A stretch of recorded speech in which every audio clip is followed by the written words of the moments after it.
राष्ट्रपिता महात्मा गांधी, जिन्हें बापू के नाम से भी जाना जाता है, न केवल भारत के स्वतंत्रता संग्राम में अग्रणी थे, बल्कि उनका शिमला शहर से भी गहरा नाता था।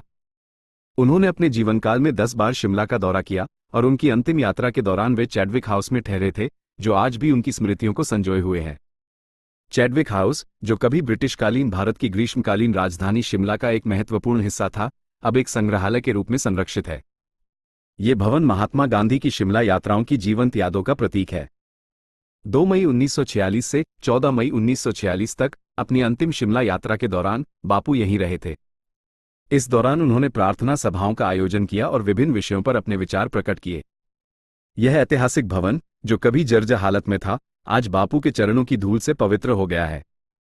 2018 में इसका जीर्णोद्धार किया गया और इसे एक संग्रहालय में परिवर्तित कर दिया गया। यहाँ न केवल बापू के जीवन से जुड़ी वस्तुएं हैं, बल्कि भारत में ऑडिट और अकाउंट्स के इतिहास का भी संग्रह है।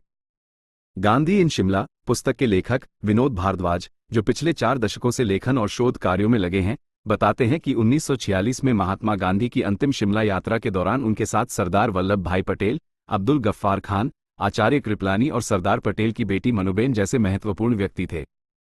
जवाहरलाल नेहरू भी शिमला में थे, लेकिन वे एक अन्य भवन में ठहरे थे। गांधी जी कैबिनेट मिशन की बैठक में भाग लेने के लिए शिमला आए थे, जो 5 मई 1946 को शुरू हुई थी। चैडविक हाउस में अपने प्रवास के दौरान गांधी जी ने कई महत्वपूर्ण विषयों पर प्रवचन दिए। उन्होंने भविष्य की चिंताओं को त्यागने और ईश्वर की इच्छा को सर्वोपरि मानने की बात कही। उन्होंने शांति व्यवस्था और बीमारी के भय को दूर करने के महत्व पर भी प्रकाश डाला। 8 मई 1946 को गुरुदेव रविंद्रनाथ टैगोर को श्रद्धांजलि देते हुए उन्होंने उन्हें ऋषि कहा। गांधी जी ने शिमला में स्वराज पर भी अपने विचार व्यक्त किए और कहा कि स्वराज हाथ से काते सूत की डोर से बंधा है। शिमला के रिज मैदान पर महात्मा गांधी की एक प्रतिमा स्थापित है, जिसके पीछे सफेद संगमरमर पर उनकी शिमला यात्राओं का वर्णन है।